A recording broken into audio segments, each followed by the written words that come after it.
Have you ever found yourself just scrolling online and bam, you hit this short clip? Oh, yeah. And it just like explodes. Comments, debates everywhere. Mm-hmm.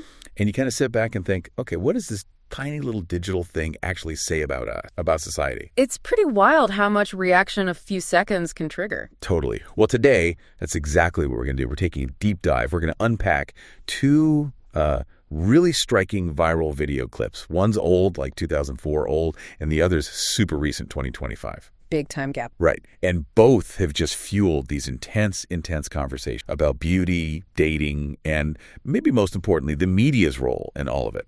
So our mission here is to really get into why. Why did these clips hit so hard? What are they telling us about media, about relationship? We're using the source material you share, those YouTube transcripts. Modern women are doomed, and these two viral clips prove the media has always been evil. Cut through the noise. Yeah, exactly. And I think as we go through these, you're going to have some real aha moments. It's kind of eye-opening how even with all the changes in tech and culture, some patterns in how media works, how it affects us, well, if they stick around, reveals quite a bit. Okay, so to really get it, let's rewind. Back to 2004, that infamous Howard Stern bit. Yeah. The Butterface contest. Oh, yeah. That one. Can you just sort of paint the picture? It sounds pretty. Yeah. There. Women in paper bags. It was exactly that, pure spectacle. And the sources give us some details, like one woman, Stacy, her friend Candace actually entered her. Her friend? Wow. Yeah, apparently told her she needed, and this is a quote, a perfect body with a bad lid. Oof, that's harsh. Tell me about it. And the crowd reaction was, exactly what you might expect from that kind of setup. Very visceral. It's why some commentators now look back and say, 2000s TV seem bizarre. Yeah, you can see why they'd say that. It's hard to imagine now. And this leads to a really interesting point in the sources, comparing duty standards then and now. Right.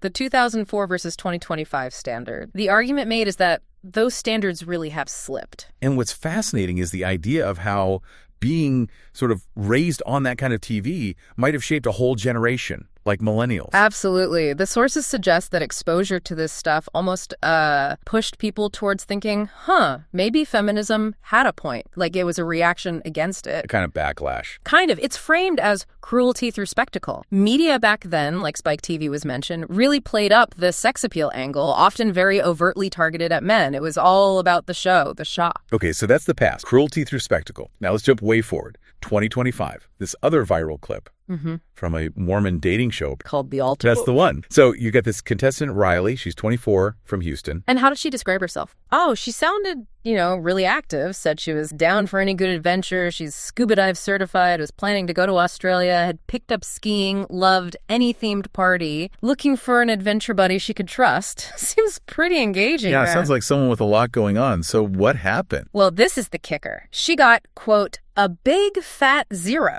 No interest from the guys on the show. 0. Yes. Seriously, after that description. 0. But here's the absolutely crucial bit, the context that just vanished when the clip went viral. Okay. The men couldn't actually see her. They were on opposite sides of a curtain. Wait, what? They couldn't see her? Nope, just heard her description. That changes everything. So they weren't rejecting her looks or anything, just the description. Pretty much. But you wouldn't know that from most of the clips flying around online. Man, that really shows how easily things get twisted, doesn't it? So when this version, the one without the curtain context, hit the internet, what was the reaction? Chaos? You could say that. Total polarization, according to the sources. On one side, you had comments the sources label them as from delusional women and male feminists just slamming the men. Like what? Things like, she was way too cool for any of these guys, or men deserve to be lonely. Even calling male loneliness a self-inflicted epidemic. Really strong stuff. Wow. Wow, that's intense. But surely there was another side to it. The sources mentioned other reactions. Oh, absolutely. You had the other camp critiquing Riley herself, or maybe modern women more broadly. Her description got tagged as travel girl red flag. Red flag. The implication seemed to be, adventure buddy equals pay for her travel expense, or just labeling her as exhausting high maintenance. So, just tearing her down based on wanting adventure. Seems like it. There was even criticism of her voice, apparently, and this sort of ironic comment popped up too, like, no woman should have to seek validation from men, even though, well, it's a... Right, the whole point is seeking connection, validation on someone. This whole thing really throws current dating standards into the spotlight, doesn't it? It does. And the sources bring in a professional matchmaker's observation here. She apparently sees women meeting guys who tick a lot of boxes. Handsome, charming, successful men who pay the bill, but the women are still saying no. Still not interested. So what are the requirements then? according to these sources? What's the bar? Okay, get ready for this. The list for women's requirements, as cited, is specific. Over 6'2" Paula, her last two boyfriends were 6'3", apparently. Okay. Height is common. What else? He needs to be built, fit, no gut, works out multiple times a week, needs multiple streams of income, a career that makes serious money because she likes expensive things, and expensive vacation. Multiple streams of income. Wow. Oh, he has to fly business class when they travel and own a really nice watch. A nice watch. Seriously, that's a lot. It is. And then they contrast that sharply with what the sources list as the male requirement. Quote, literally anyone who's just vaguely pleasant looking and nice. Okay, the contrast there is stark. From butterface contest to must fly business class and own a nice watch. That's quite a journey in expectation. Anyone even meet these days? It's tough out there, seems like. And the sources really highlight this double standard around just having standards. How so? Well, the idea presented is that when women have high standards, it's often framed positive, like, yes, queen, know your worth, empowerment language. Right. But when men express standards, especially around looks or maybe lifestyle, they risk being labeled an incel or told they deserve male lonely, much harsher framing. Yeah, you see that kind of language online a lot. It's definitely a thing. And it connects to dating app experiences mentioned in the sources, too. You have what they call mid-women on Tinder, saying they get rejected even when they show interest.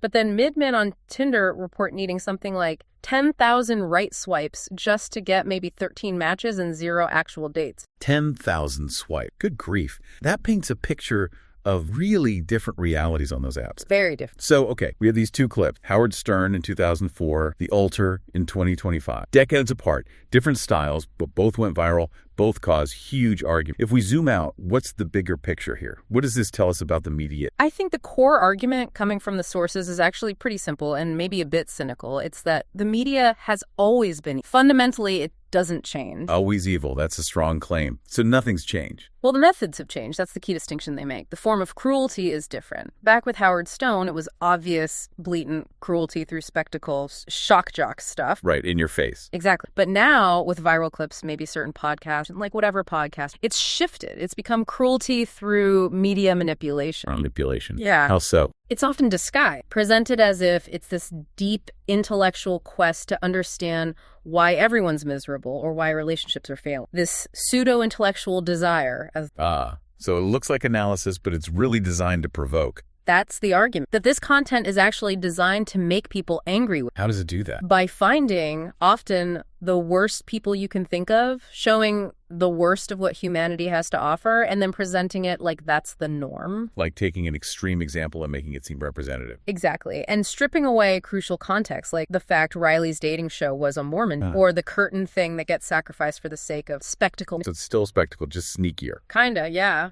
And the sources say this whole media environment just explodes resentment that already does it between men, and it pours fuel on the fire. Now, why does that resentment exist in the first place, according to the sources? What's driving? They point to two main things. One, the media itself, these podcasts, the viral content, constantly highlighting conflict. Okay. And two, social media acts. It lets people find and commiserate with other people that they would normally never commiserate with. You can find your tribe of angry people instantly. Like an echo chamber for grievance. Pretty much. And people post things publicly, like maybe complaining about men constantly on TikTok, that historically would have just been, a private vent session with friends, a pressure valve release, now broadcast to everyone. Yeah, that makes sense. Things that were private complaints become public battles. Right. And there's another layer mentioned, too, about the economy. The economy. How does that fit in? The idea that the economy has been restructured around women's, and this, the sources suggest, has created some weird incentives and maybe some weird behavior from both men and women, breeding a lot of resentment both ways. Okay, so economic shifts might be playing a background role in the 10 too. That's part of the mix present. And modern media then just straps a booster rocket to any resentment that already exists. A booster rocket? That's a vivid image. It leads to what the source calls a deeper, more intellectualized version of despair. It might feel less like the old shock and awe TV, more discreet maybe? But just as damaging. But with an equally pernicious and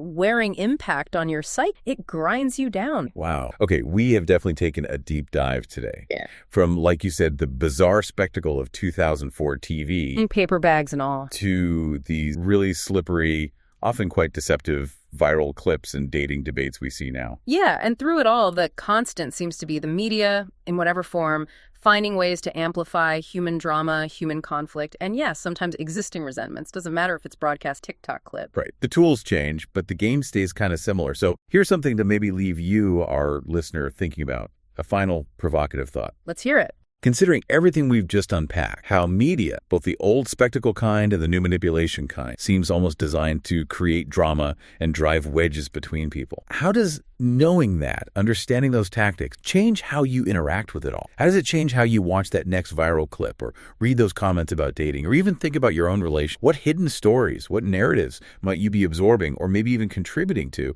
without even realizing?